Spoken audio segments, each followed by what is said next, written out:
Welcome to Coffee with the Sarlos. We are your hosts of the show, Karen and Kelly Sarlo. Whether you're struggling with grief or you just need answers, we connect you with spirit to find relief, clarity, and direction in life. We can help you move forward. Hi, Kelly. Hey, How are you? disheveled. Oh, yeah. How come? I don't know. Oh, is this just The middle new of the you? day? Is this the new you? I feel like we normally record. Is this the new me? Like, is it just permanently you, Kelly? Fuck. No, I feel like we record in the morning and I come in, get coffee, we sit down, and there's like a really nice flow. Yes. Because the day hasn't really happened. Yes. And we're recording this in an afternoon where it's been like chaos. So by the time I'm sitting down, I've had 2 coffee, just a warning to all the listeners, and a day. Okay. So how are you? I'm good. Oh, well, that's nice. I think I've had some cancellations today, actually. And just I had an opportunity before this to do as a little Zumba, get my groove on so that I could sit down here and and relay the story to you. Okay. Well, good luck to you. Thank you. It starts with a phone call. This guy calls me and says, "Hey, do you have a few minutes? I'd like to talk to you." And I said, "Is this to book an appointment? I have an online calendar system if you'd like to access it." "No." He says, "I need to talk to you first." He goes, "I want to know if you can help me. I want to know what's going on with my wife. I want to understand. I guess I want to talk to her spirit guides or something. I don't really know who it is that I want to talk to, but some people have suggested that I give you a call and that I pose that question about my wife to you." And I said, "Okay, we can cover that in a session though." And he goes, "Yeah, but don't I have to tell you about my wife first?" Oh, And I said, that'd be weird. No, that's a shrink. That's what I said. I said, "Oh no." I said, "I'm not a therapist. Are you looking for a psychotherapist, a social worker, a psychologist, a psychiatrist? Are you looking for somebody like in that area?" I said, "I don't do anything like that." "No," he says, "I'm not looking for any of them." He says, "But I was told that you could still help me." And I said, "Okay." I said, "I connect to the spirit world. So I'm going to connect to your soul and to your wife's soul. We're going to read the contract between the two of you." He goes, "Yeah, that's it. That's how it was explained to me." And I said, "Well, that's not the same as therapy. So if you went to a therapist, you'd have to tell the therapist about your wife. You'd have to explain some of your conversations and your behaviors. They have to listen to that, and then they use the tools that they've learned to be able to break it down, explain it, and give you a process and give you some homework and that kind of stuff." I said, "What I do is I'm going to connect to the spirit world, and they're just going to tell us what's going on and what's in the contract. It's not the same thing." And he goes, "Well, that's what I want." I said, "Well, if that's what you want, then we actually have to book the session for you. And we'll do that. And then at the beginning of the session, I'll get through consent with you first." And I said, "And then we'll ask the spirit world to come in." And he goes, "Okay." So this is how this started. Then he booked his session. At the beginning of it, of course, we go through consent.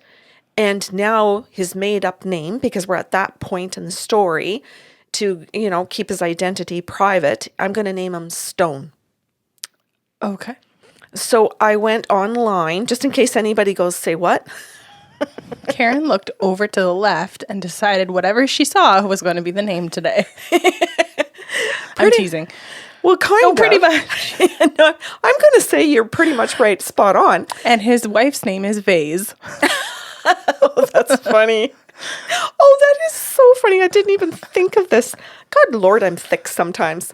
So I just literally went online and just typed in names of males. And then it gave me the alphabet and I selected S. And that's how I found his name. Okay. So this had nothing to do with picking by culture or by religion or by country. Just by alphabet.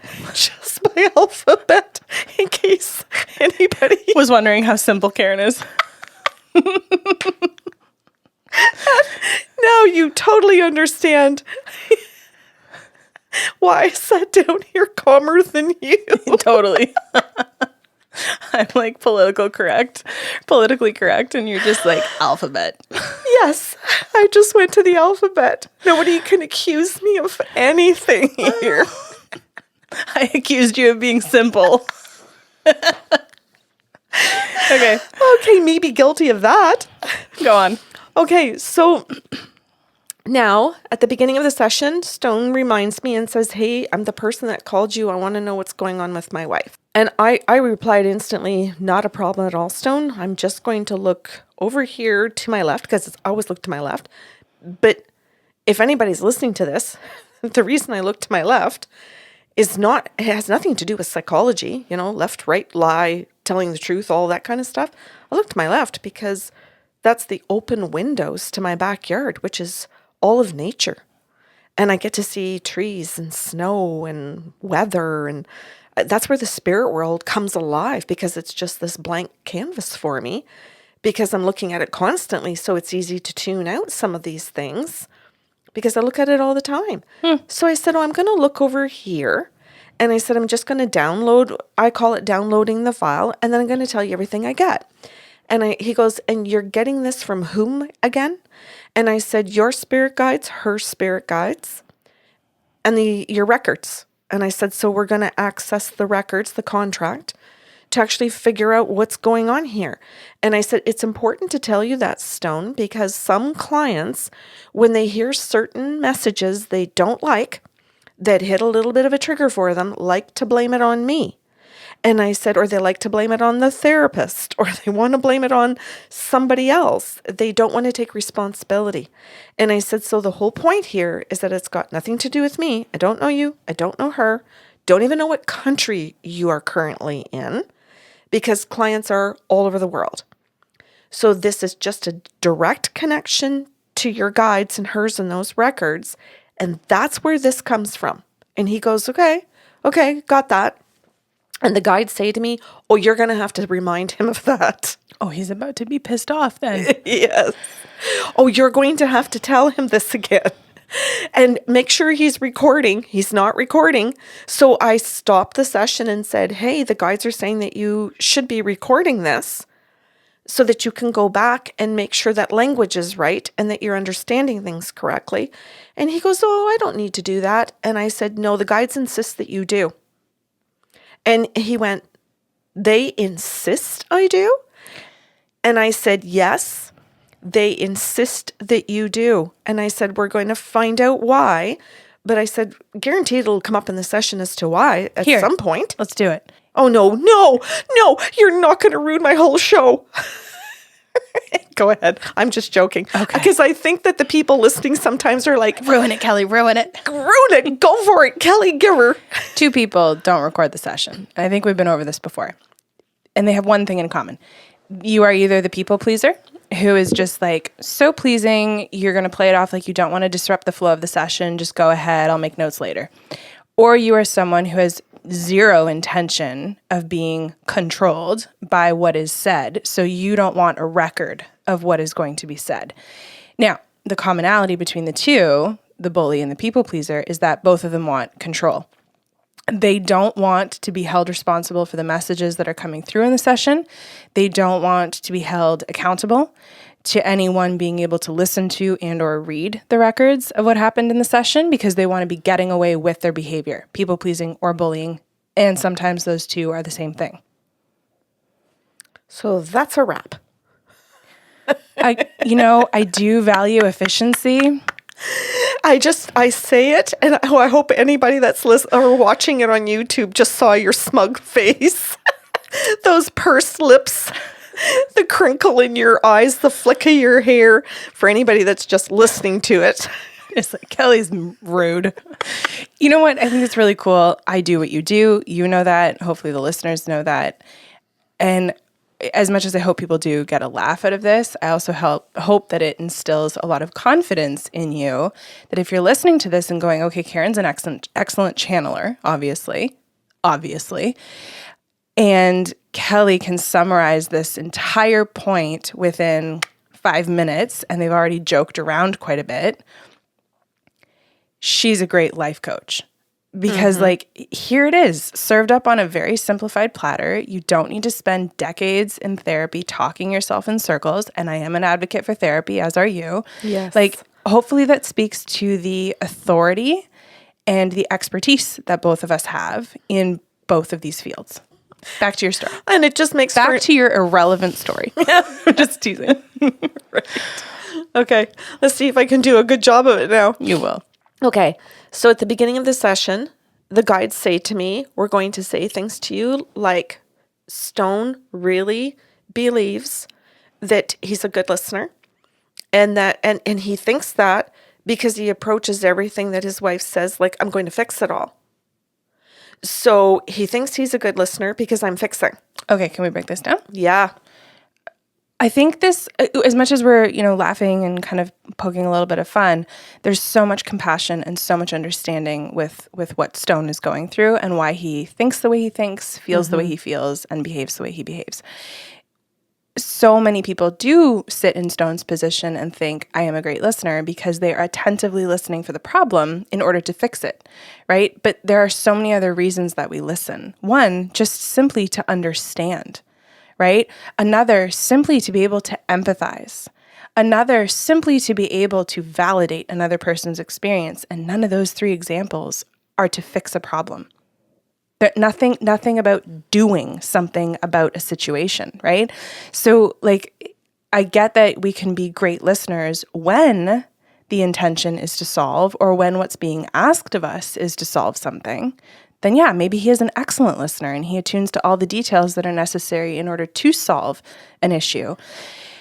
But I also will say, and my clients will laugh, if you're listening to this, you know what I'm about to do.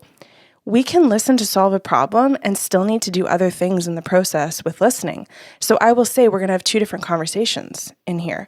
One is the problem that does need solving, but your feelings also need validating. Two things need to be happening here. And if all you know how to do is learn to fix a problem topically, but you're not validating someone's experience, you're not validating their feelings, right? You're not listening to understand where they were coming from, you haven't actually fixed anything, because the problem wasn't actually the problem. Yes. So the guides explained to him, thank you for explaining that, by the way. They explained to him that he's doing this, that he's doing the listening with solely the intention to tell her what to do, and that he's doing that out of a sense of anxiety. He's doing it from a place of wanting control. And he goes, no, I love her and I'm just trying to help her.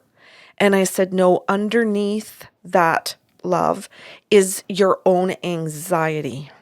And when she says things to you like, I don't need you to fix this, I'm in therapy. My therapist is going to help me do this. I'm coming to you because you're my partner. My assignment in therapy was to say these things to you so that you would support me emotionally. I need you to support me emotionally. He sits there and just completely trashes the therapist and says, well, why do you need therapy when I can tell you what to do?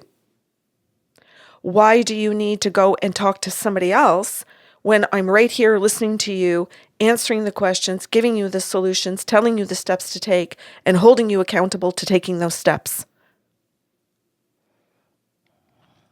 And so he can't see that I said to him, her soul is saying to you as a person that you are not seeing her as an emotional being. You're seeing her as a problem. She feels like a child. She does not feel like she's an equal to you. She thinks that you see her like a child, which then puts you in a position that you see yourself as the authority. So you stopped listening to even if she has her own opinions. You don't ask her to share them. My head is exploding. Yeah. There's so many things to touch on here, and I feel like I need an instant playback so I can pick apart everything that you just said. Oh, do you want me to go? Okay. It's hard because I can't do this, but I will say, I have a fundamental problem with the idea that, I get that she feels like a child because he thinks, well, if I can tell you what to do, then why would you need another source of support? Parenting is not about telling children what to do. It's about teaching them critical skills for critical thinking and emotional intelligence and healthy communication, all the things that we're doing on this platform. So if you also think that parenting is telling another live, separate from you, human being, autonomous being, that it's just about telling them what to do, like, you have so many problems. Yes. So many problems that need fixing or addressing. Go on. The guide said to him that what she's looking for is connection through the emotions, and that what he's trying to do all the time is to find the facts and then to address it factually. And he goes, oh. I said, oh, does this ring true? He goes, yes. He goes, I do tell her to stick to the facts. I do tell her just to give me the facts. I do. He says, I do. This does sound like me. He said, but I don't see anything wrong with it. He does if he's doing that hesitantly. And the guides came back and said, she's trying to say to you that she knows the facts. She's not a child. She is, in fact, an adult. And he went, what? I said, oh, is this coming as a surprise to you that she's an adult? That she knows what facts are? Yeah. And he goes, well, as much as this sounds stupid, he goes, I actually have to think about that because that is actually how I'm treating her. That's good. And he said, because I actually do keep saying to her constantly, all day, every day, just give me the facts.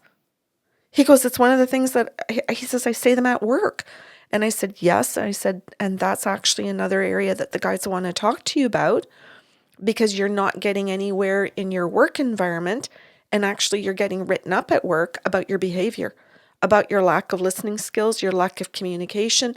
I said, all of the things that your wife is actually trying to bring to your attention at home are the very things that are trying to be addressed at work by supervisors and coworkers and subordinates, people who work for you, that say that you are non-communicative, that you are bossy, that you are shut down, that you are a horrible listener.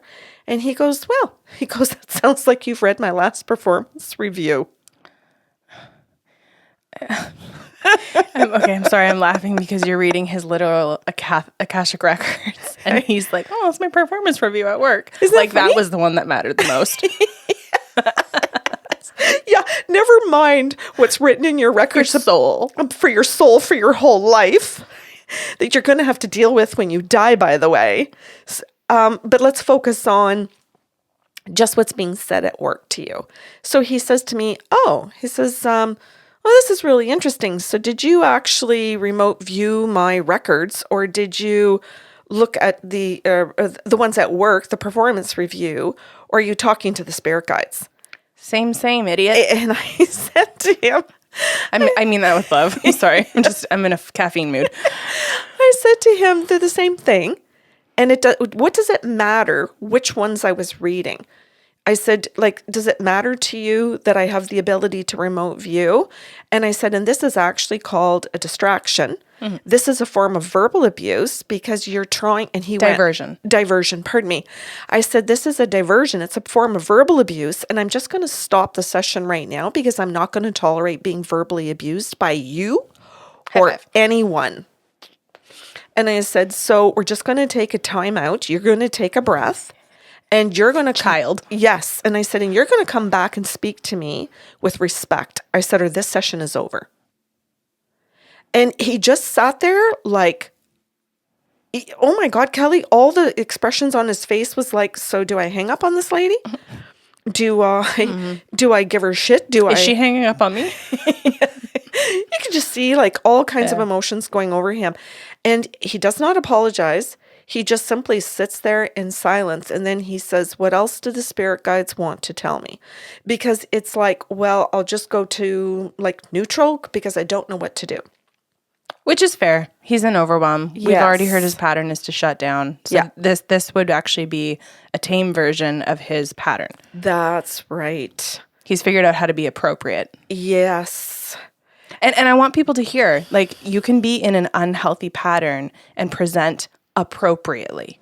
Yeah. And that's not the same thing as healthy. Exactly. And thankfully you and I both know the difference. So I'm still like I'm willing to channel, but and still monitor his behavior, because I know at any moment that in a person that lacks that much emotional intelligence, that can tip quite easily into another attack. And it can go from a 0, a 1 on a scale of 1 to 10 to a 10. Like, I'm aware of that. So I'm watching. I've got keeping an eye on him. I said to the guides, so I always go back to the guides and say, what do you want to say to him? And the guide said to him, he's emotionally dysregulated right now and he doesn't know what it is. And he doesn't understand it. Could you please tell him the words emotional dysregulation? Can you please Factually explain what his emotional experience is? Yes. Yes. That's a tough one to swallow. Yes. Right? Because people who like to deal only in facts can't have a hard time accepting that emotions also are factual experiences. Yes. It is a fact that I'm angry when you punch me in the face. Yeah. So the guide said, could you please do that? And they told me what to say. So, like, I'm not just making it up in my own mind by observing him and deciding what I want to say to him as Karen. I'm listening to his spirit guides to be able to say it exactly the way they want him to hear this. And there's a big difference. There's a huge difference. And can I use myself as an example just so people can also see my humility? Emotionally dysregulated, okay? As an Enneagram 1, I have a very difficult time expressing anger without having a complete internal battle. And one of the ways that my body responds to anger is by smiling. And so when I am actually sitting at a 10 out of 10 rage, my face will actually smile. And it's like against my will. So I, as a client, could sit in front of you and look very regulated, very put together, very calm and pleasant even. And you would be, with your abilities, able to sit there and hear them say, she is emotionally dysregulated right now. She's at a 10 out of 10 anger. She's ready to blow. And this could go into a verbal attack or say these things, and this can bring her down. Right? That's right. So, and I out that, not that I would ever verbally attack someone, but dysregulation can look different. It doesn't have to look like steam coming out of your ears and very obvious. That's right. And so when I'm listening to the spirit world say what he's going through, I then can really feel empathy. I can feel for him, and I can tune in through mirror touch synesthesia to feel what he's going through. And that's helpful. That's very helpful. And then listening to the spirit guides say, this is what he's feeling. This is how it came about. This is when he got it. He started it when he was a little kid. This is the parent or the person that did this to him, that caused him to feel this way, that made him go into shutting down his emotions and being dysregulated. And then as a result of it, this is what he does. This is his defense mechanism. Those are all the things that the spirit guides are saying. And they say it, and you're the only person I know that really understands this. They say it so fast. It's like a split second of time. It's why I call it a downloaded file, because it doesn't take 10 minutes to hear all of this. That's why it's not the same as therapy. It's a downloaded file where the information is just in, and I open up my mouth and out it comes. If somebody said to me, did you know you were going to say all of that to him? I don't even know what I'm about to say as I'm talking. Exactly. You don't know what's coming. You literally open your mouth and it comes out of your mouth, because that's really truly the channeling. That's what we're supposed to be doing. So I spoke to Stone about his own feelings, about when it originated, and he sat and looked at me. Honest to God, Kelly, all of a sudden I thought I had like a 2-year-old kid sitting in front of me. And I don't mean like that he lost his beard or, like the physical looks, but it just literally like he had that look in his eyes of that vulnerability of that child that was so hurt in that moment when it was like, I'm not safe. Exposed. So I can't be vulnerable. So I have to do these things to shut down. I can't tolerate being hurt by this person who's supposed to actually love me and help me keep safe. So I can't trust them now. So this is what I have to do. So I was explaining this to Stone, and thankfully part of him was willing to listen to this. And I'll say part of him because, man, was he in a struggle. So there were just quick little moments where it was like you could hear him catching his breath, like a cry.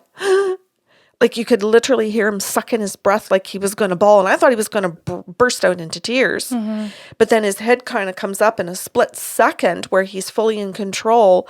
And the defense mechanism is he's looking at me like he's not there. Mm-hmm. And something's going to come out of his mouth that he's not totally in control of saying either, but it's not channeling. It's a different experience for him through trauma, I think. And so he opens up his mouth to deny it. And then I hear the denial. I hear him going into what that part of him wants to say. And the spirit guides say to me, Karen, breathe and be you. Just be you. And so I do. I just breathe and I'm just me. And as he's speaking to me and he sees me and I'm just being truly me, he stops entirely and he goes, I don't know what I'm doing. That's nice humility. Yeah. That's great. Yeah. And he goes, Karen, I don't know what's going on. He goes, my head feels like it's all messed up. He goes, I don't know. I don't know what's happening. There's part of me that wants to defend what I'm saying and doing to my wife. And I'm, he Can says, I explain? Yes. Okay. So for people who are also like, I don't get it. What is happening? This is a man who has probably for the longest time believed that he has to be in control to survive. And then you come in and interrupt that with the guides to say, no, I'm in control and I'm going to take care of you. That's a disruption to his patterned thinking. The idea that someone might actually take care of him when they're in control, because he's probably experienced people who abused power or authority in his life. And so there's this feeling of, oh my God, I'm exhausted. I think I would like to surrender to that and trust it. But also, oh my God, history says I can't. So I want to, but should I? And that's the head scratching, I don't know what to do. Thank you. And that's where I'm saying that's brilliant humility and self-awareness on his part to acknowledge I'm in a glitch. Thank you, Kelly. The guides asked me to explain that to him. I don't know that I explained it as well as you did. Probably not. I'm just teasing. I love you so much. It's just so easy. And you set me up so well. Okay. So I did my best to explain to him what he was going through. I did a good enough job. Low bar. Good enough job that he understood it. Yeah, and that's then great. And then I went on to say to him, and this is what your wife is trying to say to you. This is where the spirit guides inserted his wife instead of me into the conversation with him at that particular point in his session to say, and this is where your wife is trying to reach you, and where she's in therapy trying to figure out her own self, but also where you're at, but you're refusing therapy. So you're refusing to figure this process out.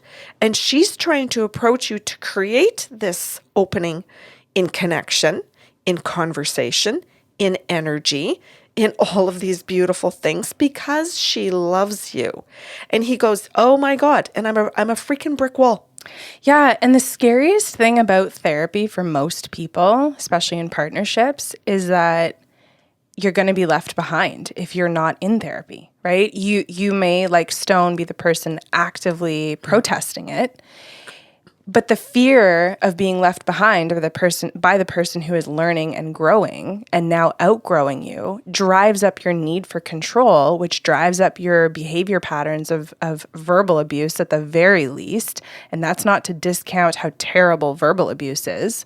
Like, you get stuck in this horrifying pattern of fear because this person's getting healthy and I'm about to be abandoned because of my own fear of looking back into my past and understanding why I am the way I am. Yes. But this person has enough bravery to do it for themselves, and I don't think I have that bravery yet. Yeah. It's a very childlike situation, and I say this all the time, and that's not an insult. We are all just children. We are all walking around this earth as wounded children like you at 62, me at almost 36, like it is just, we're all just fucking kids. Mm-hmm. Just wanting love, just wanting the right kind of attention and to know that we're safe. Yeah. Thank you again. So in Stone Session, we didn't exactly go into everything that you're saying about all of us being children and all of that. So I appreciate that you've done that for today's listeners. He and I just talked about the fact of... That was Karen's really nice way of being like, can I tell the fucking story? Yes, you can. Back to Stone. Go ahead. Oh my God, it's probably, I imagine, I don't know, but I try to imagine the people listening to this, listening to two stories. Mm-hmm.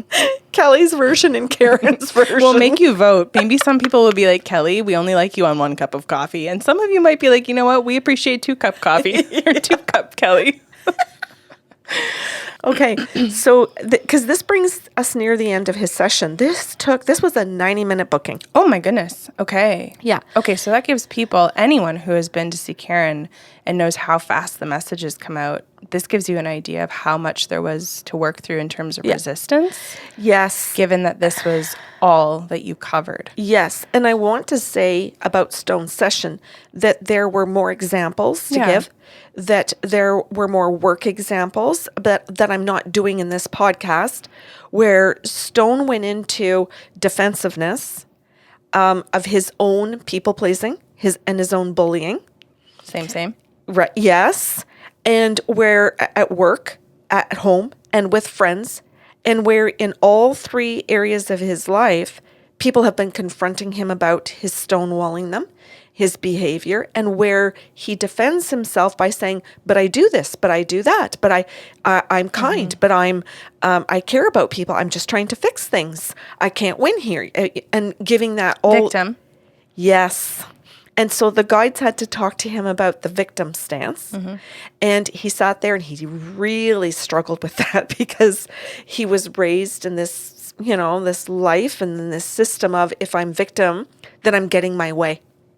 And you really don't have a reason to complain about me. So I don't have to look at my own behavior. You look at yours. And when the guides pointed all of that out to him, he really did not like it every single time. And then by the time we hit back to his wife, he would look at me and go, oh God, you're pointing out to me that I'm the consistent problem. Oh, fuck. Let's point out how much of a problem you are. Your wife went to therapy to help herself and to help you and the marriage. And you actively avoided therapy and went, you know what? Fuck it. I'll go above her and I'll go to the spirit guides to get get proof that my wife is the problem and I'm not. That's what he did. Are you fucking kidding me, That's sir? exactly what he did. And then he got his ass handed to him. I love this story. I'm so satisfied right now. He did get his ass handed to him for 90 minutes at $190. Mm-hmm. And, anybody out there might go, oh my God, the best $190 his wife and him will ever have spent. Mm-hmm. Because he did end up recording it, and the intention was for her to listen to it. And so, hopefully... This is like when I send my friends home with cookies for their partner, and I say, I'm texting your partner to tell them there are cookies on the way to make sure that they don't just disappear. Yes. I'd be texting the wife being like, there is a recording you need to listen to. Anyway, sorry. Exactly. Yeah. Because the whole point here was for him to finally be able to come to see how injured he is, how hurt he is, how he resists being vulnerable. And as a result of a lack of openness, vulnerability, growth, connection, desire for connection, he wasn't giving his wife an option to stay in the marriage. Mm-hmm. But he wanted to be the victim of her. Yeah. And this whole thing is fascinating. He could take this and decide, and this is going to be really a big internal conflict for him, he could decide to take that recording to her and hand it to her and play the ultimate victim card of, see how wounded I am, you can't blame anything on me, and you can't expect anything from me because look how wounded I am. But the really difficult part, which I'm sure so many people can attest to who listen to this, is when you find out just how wounded you are, you are that much more responsible for doing the work. And that's part of the like, shit kicking that you kind of feel where you're just like, all right, got to pull up my fucking, big girl panties and socks and do this from a place that feels like the bottom. Yes. Right? Where it's just like, okay, now I know how bad it is. I knew it wasn't great, but I know how bad it is, and I've got to do all this work. He's going to sit there with this, like I said, internal battle of, I really do feel like a victim, because we all are victims of trauma in our childhood, the way we internalize things, but he ultimately doesn't want to be a victim and he wants to be in control. So he's always towing this fine line of victim, boss, as it's convenient. Yep. But he's actually got to find a finer balance of being in control where it's healthy to do the work. Yep. And no longer being a victim, but understanding where he really was one and why he isn't one anymore. Mm-hmm. That's a lot. It is. That's why it took us 90 minutes. But I have to say that in that 90 minutes, man, I watched him go through roller coasters of backing himself up against that wall, coming out as the victim, coming out to people please me at times, and having to call him out and say, oh, please don't people please me. You don't have to people please Karen Sarlo. You're talking to your soul. You're talking to her soul. You're talking to all of the spirit guides. They know the truth.